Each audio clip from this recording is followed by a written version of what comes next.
Ladies and gentlemen, welcome to this universe.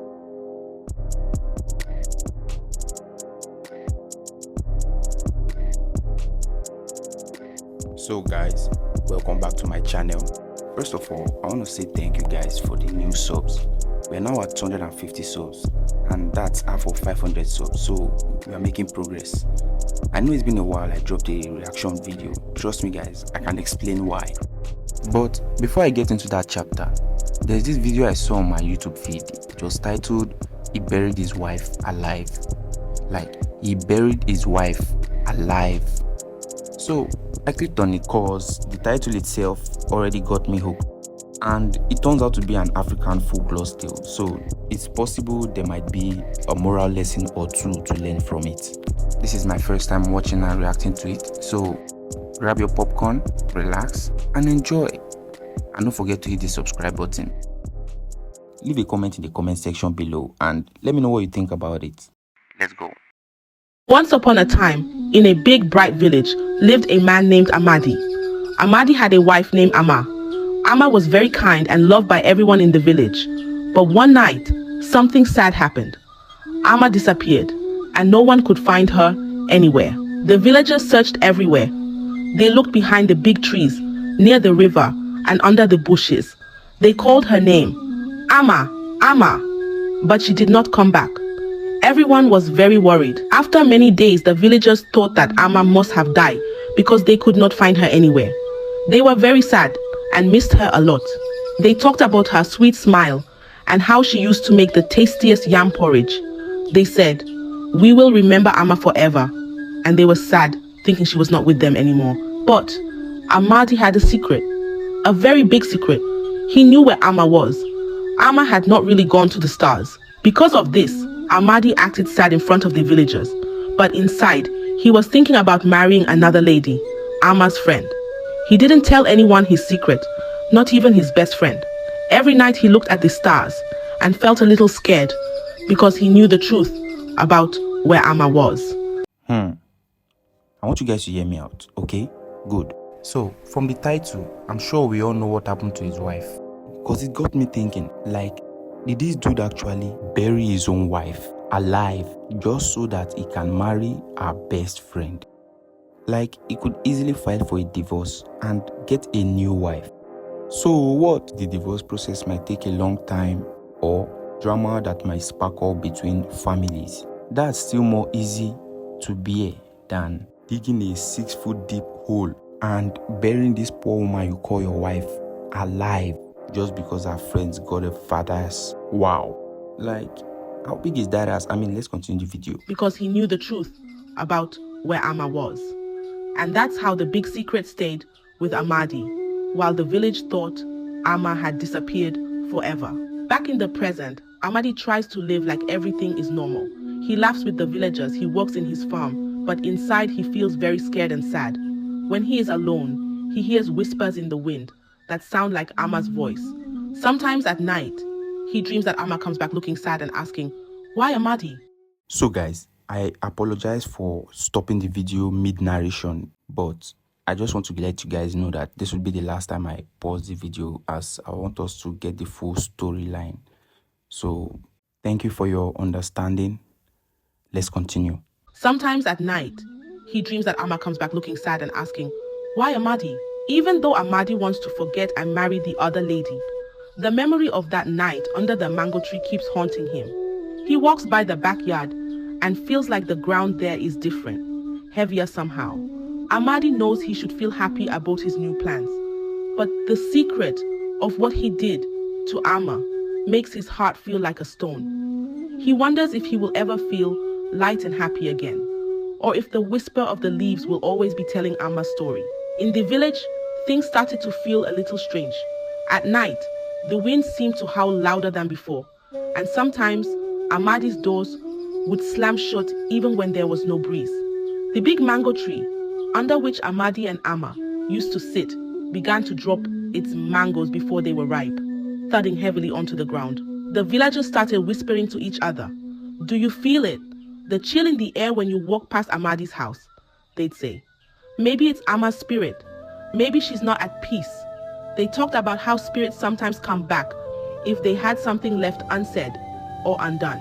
But Amadi, he didn't want to believe in these whispers. "It's just the wind, just the old tree," he would say loudly, laughing a little too hard. He tried to ignore the goosebumps on his arms whenever he was home alone, telling himself it was all silly superstition. Instead of worrying about the strange happenings, Amadi focused on Mai, Ama's friend.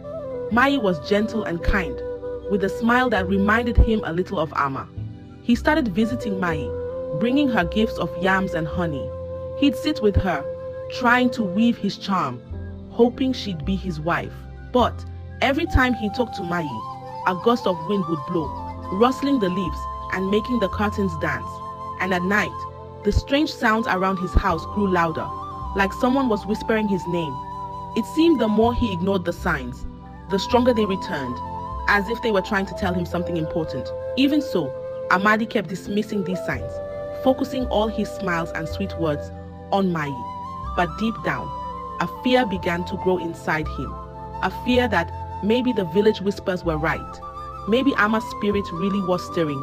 And maybe, just maybe, it wanted justice. One bright morning, when the sun painted the sky a soft orange, Amadi decided it was time to ask Mai to marry him. He put on his best shirt, the one with patterns of the great river, and combed his hair until it lay smooth against his head. In his hand, he held a small, woven basket filled with the sweetest oranges from his garden, his heart fluttering like a caged bird. Mai was tending to her flower garden when Amadi arrived. Her hands were deep in the earth, and her face lit up with a warm smile as Amadi approached. But when he mentioned marriage, her smile faltered, and she paused, her hands still in the soil. "Amadi, Mai began, her voice trailing off as she looked around, as if searching for the right words carried by the wind. "I loved Ama very much. She was like a sister to me. It feels too soon, and it feels strange without her." Amadi nodded, trying to mask the flicker of worry in his eyes. "I understand, Mai, but life must go on, and we find happiness where we can," he said, his voice almost convincing. As they spoke, a cold breeze swept through the garden, chilling their bones despite the morning sun. Mai shivered and looked around, a sense of unease creeping up her spine. The flowers in her garden swayed violently as if in disapproval, though there was hardly any wind to explain it. "Did you feel that?" Mai whispered, her eyes wide with a mix of fear and confusion. "It's just a chilly morning," Amadi said quickly, too quickly, as he glanced nervously around, half expecting to see Ama standing there. He reached out to take Mai's hand, but just as their fingers were about to touch, the ground beneath them trembled slightly. A single, beautiful flower from Ama's favorite bush suddenly wilted and died right before their eyes. Mai pulled her hand back, her heart racing. "Amadi, I need some time to think about this. Please," she stammered, her loyalty to Ama tangling her feelings like the vines in her garden. Amadi left Mai's house with a heavy heart, the basket of oranges still in his hand, untouched and unwanted. As he walked back to his house, the air felt denser, and the whispers of the village seemed to follow him, murmuring about spirits and unsettled deaths. That night, as Amadi tried to sleep, the image of the wilted flower haunted him. The house creaked and groaned as if bearing the weight of an unseen presence. Amadi tossed and turned, his mind a turmoil of regret and fear. It seemed the more he tried to move forward, the stronger the past clung to him, reminding him of the grave secret buried just outside his window. One morning, after a night filled with uneasy dreams, Amadi decided he could no longer bear the strange happenings and the heavy guilt alone. He walked to the edge of the village, where an old wise woman lived. Her hut was small, surrounded by curious herbs and whispering trees.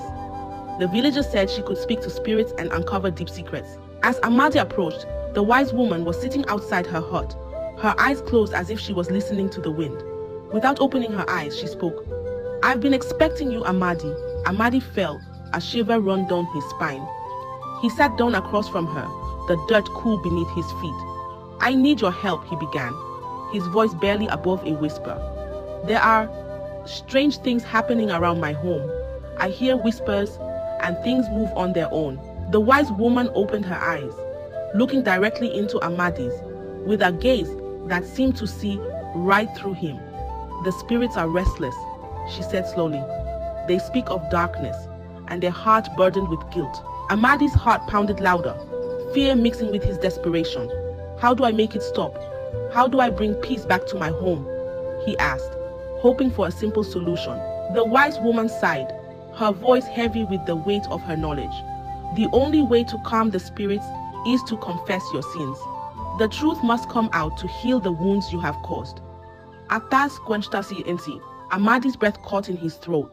Confess. So guys, I'm going to be ending this video here for now because I would like to know if you guys are actually interested in this story or not. But if you would like me to continue this series, make another video like a part 2 or something, drop your comments below and let's get this video up to 200 likes and I'm definitely going to make a part 2. So with that being said, thank you guys for watching. Don't forget to subscribe. See you guys soon.